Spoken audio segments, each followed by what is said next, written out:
I went for a trip one Sunday morning. I got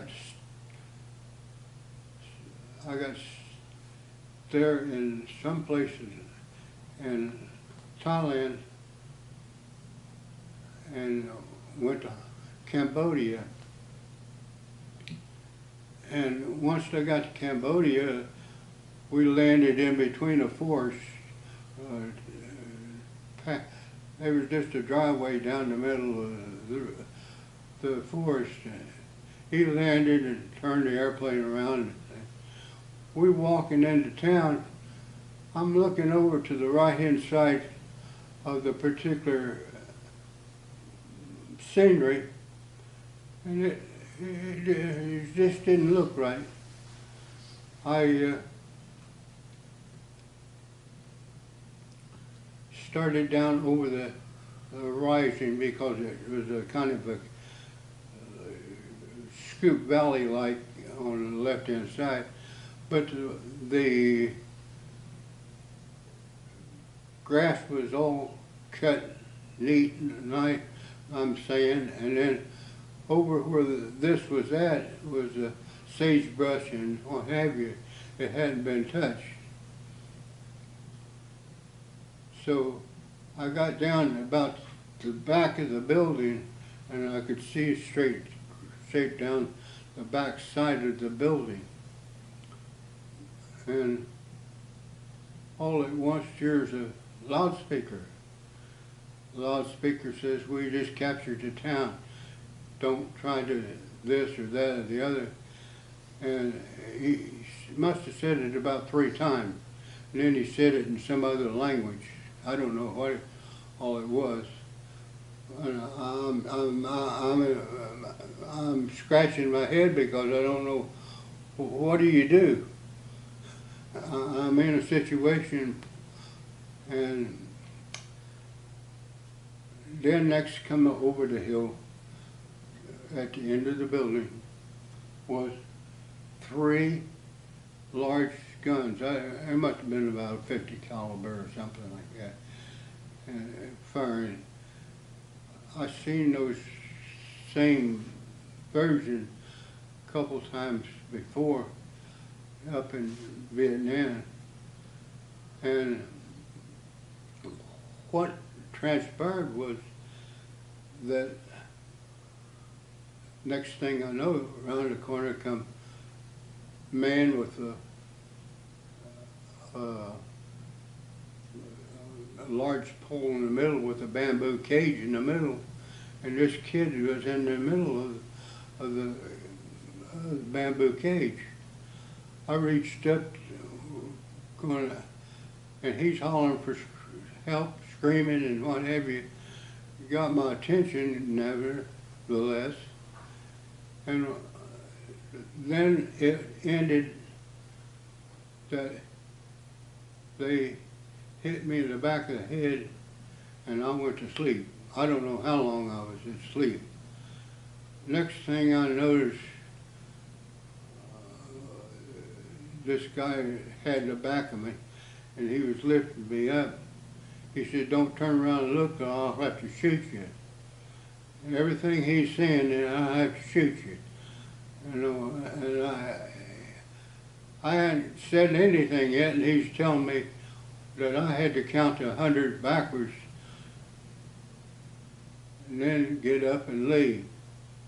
Well, I did exactly what he said, but in the meantime, he'd left and went over there on the right-hand side behind the, I don't know whether it was fence there or just that's where the sagebrush started.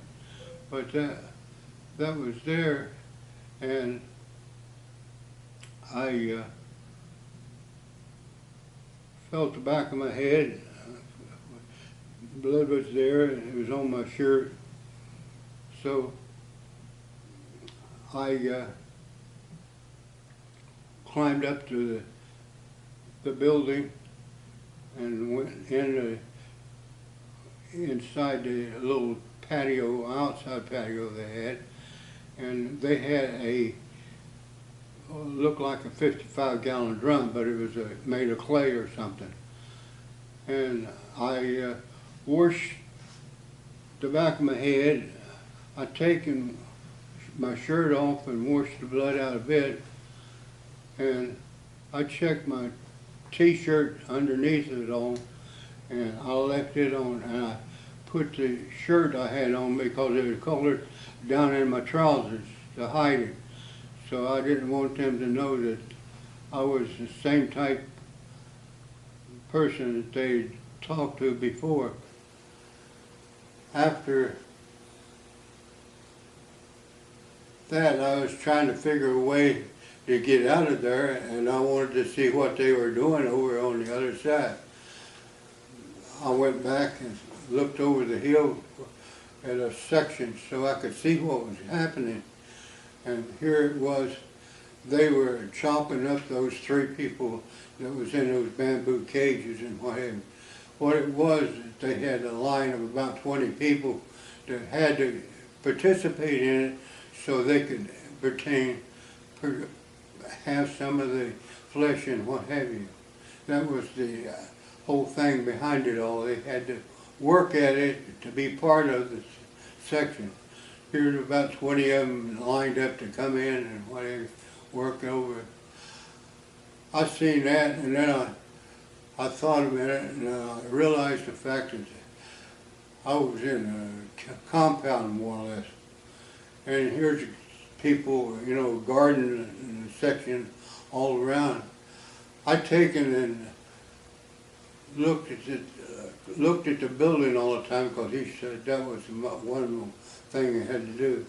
Looked at the building, and I backed back, and I noticed that some of those dudes were going out there in the forest and going to doing their business. That was my problem that I was going to work on. So I backed up and kept backing up. I didn't turn.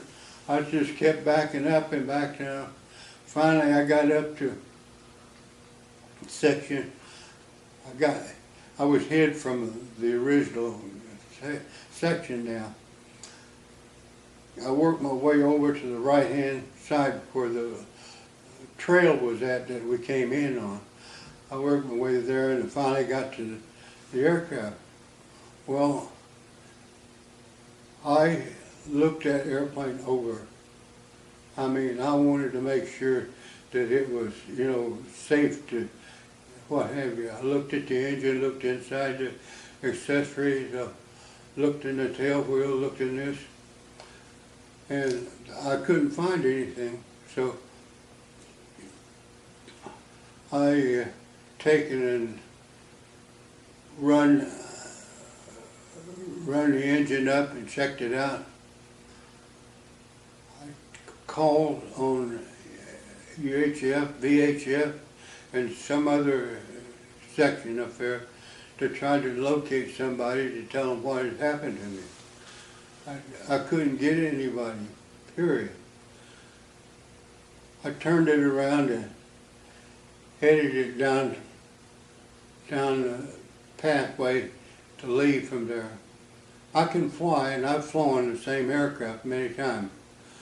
And what it was is I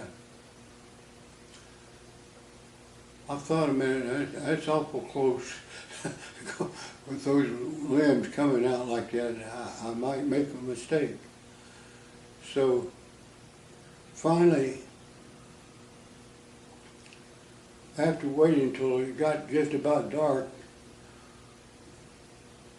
the pilot came. I don't know how he got out. I never asked him because he wouldn't talk, nothing of that nature.